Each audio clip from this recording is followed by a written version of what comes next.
The evidence that brought down a dynasty. The day the music stopped. March 25th, 2024.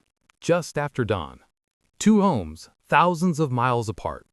In Los Angeles, federal agents moved through the Holmby Hills mansion, the one neighbors knew as the Bad Boy Estate. In Miami, Homeland Security investigations teams executed the same warrant at the waterfront Star Island compound. Surveillance footage from both locations shows the same methodical process: law enforcement vehicles, evidence collection, the quiet, devastating machinery of a federal investigation. This wasn't about music royalties or contract disputes. The search warrants, authorized by a judge in the Southern District of New York, were for electronics, documents, and evidence related to serious federal crimes: sex trafficking, racketeering, the kind of charges that, for decades, seemed to bounce harmlessly off the armor of immense wealth and influence.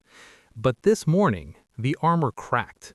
The central question, the one that would echo through the industry, was simple: how did we get here?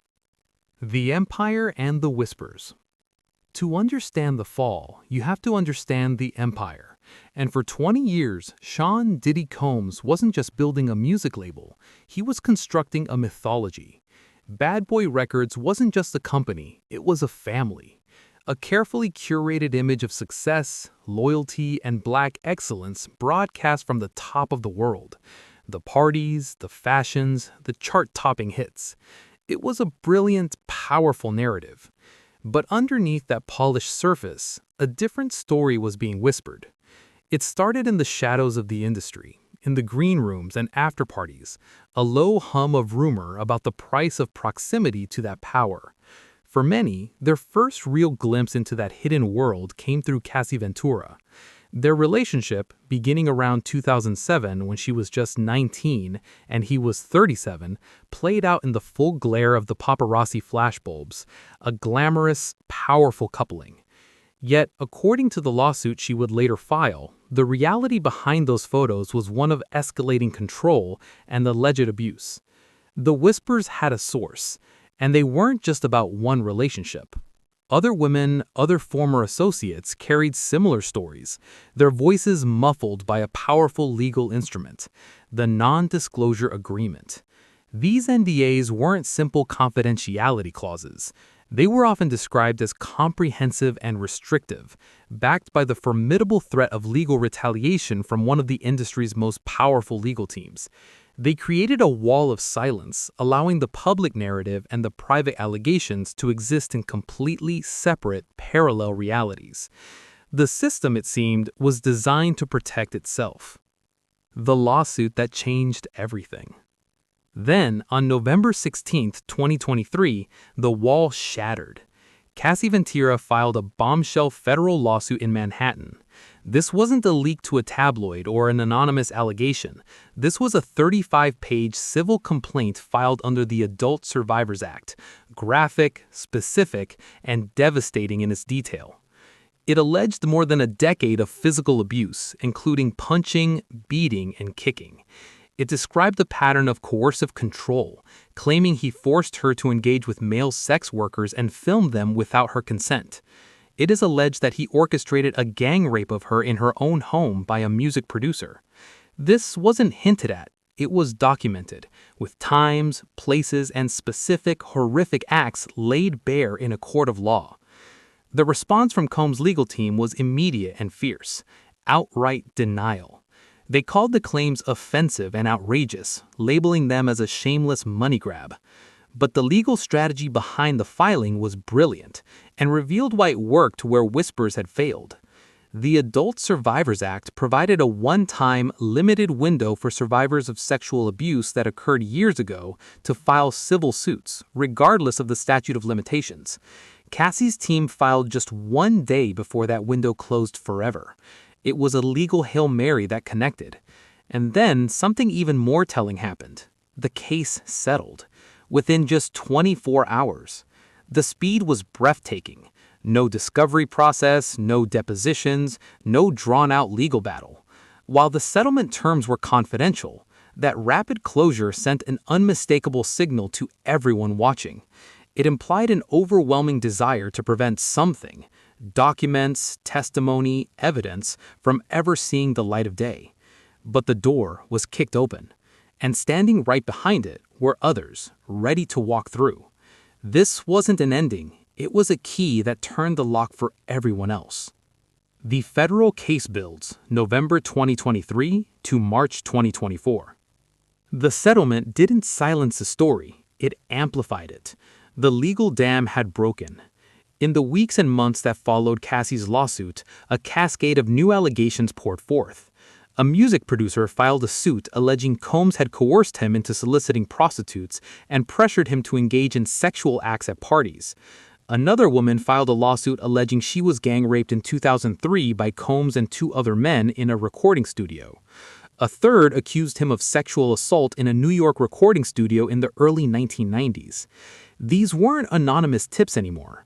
They were formal, civil complaints, each with their own sets of attorneys, filing fees, and specific sworn allegations. And this is where the case evolved. Civil lawsuits are about financial damages between parties. But when multiple similar allegations surface, pointing to a potential pattern of criminal behavior over decades, it catches the attention of a different kind of lawyer: federal prosecutors. The U.S. Attorney's Office of the Southern District of New York, a jurisdiction known for taking on complex, high-profile cases, began its own probe.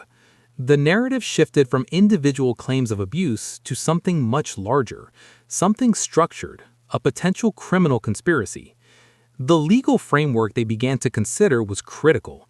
They weren't just looking at isolated assaults. They were investigating potential violations of federal statutes like the Mann Act, which involves transporting people across state lines for prostitution or illegal sexual activity, and more significantly, the Racketeer Influenced and Corrupt Organizations Act, RICO. RICO is a powerful tool designed to dismantle criminal organizations. To use it, prosecutors must prove a pattern of racketeering activity, a continuing criminal enterprise. The multiple lawsuits, with their allegations spanning years and state lines, provided a possible roadmap for exactly that. Investigators began to connect dots that had previously existed in isolation. They sought out sealed documents from prior settlements, pushing against the very NDAs that had shielded Combs for so long. They subpoenaed communications, flight manifests for private jets, and most crucially, they zeroed in on surveillance footage. Affidavits would later suggest they were particularly interested in video evidence from Combs' properties that might corroborate the allegations of violence and other illegal activities. The timeline was building, from the initial civil filings in November to a full-blown, multi-agency criminal investigation by the spring of 2024. The whispers were being transcribed into a federal affidavit. The raids and immediate aftermath. The investigation culminated in the coordinated raids on March 25th. The warrants were executed by Homeland Security Investigations, an arm of ICE that specializes in cross-border crimes, including human trafficking. This wasn't a local police matter. The presence of HSI signaled the international scope of the probe, potentially involving travel and transactions across borders. The agents weren't there to make an arrest. They were there to gather evidence.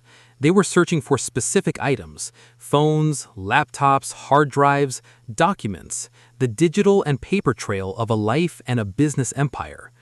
Inside those homes, the scene was of controlled intensity. Agents moved from room to room, cataloging items and imaging electronic devices.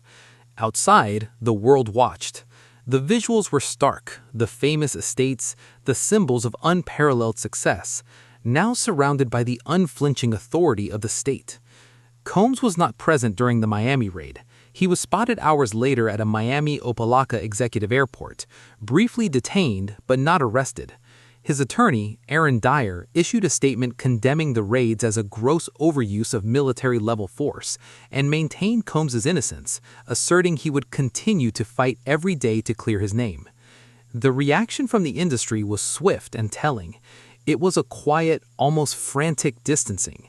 The Recording Academy swiftly announced he would not be attending the Grammy Awards, let alone presenting. Hulu pulled a reality show featuring his family. Former collaborators who had once clamored for his endorsement fell silent. It was a stark contrast to other high-profile falls from grace. This wasn't a slow burn of canceled projects. This was an immediate, systemic severing of ties. The empire, built over 30 years, was facing its most credible and powerful threat not from a rival, but from the justice system it is alleged to have evaded for so long. The system that enabled this. So how does this happen? How do these kinds of allegations from multiple people spanning decades allegedly persist without any real legal consequence for so long? The answer isn't a single person, it's a system, a carefully constructed ecosystem of protection built on two pillars: immense wealth and the legal instruments it can buy. The most powerful tool in this system was the non-disclosure agreement. But we have to be clear, these weren't simple NDAs you sign when you start a new job. According to legal experts who've reviewed similar cases, the agreements describe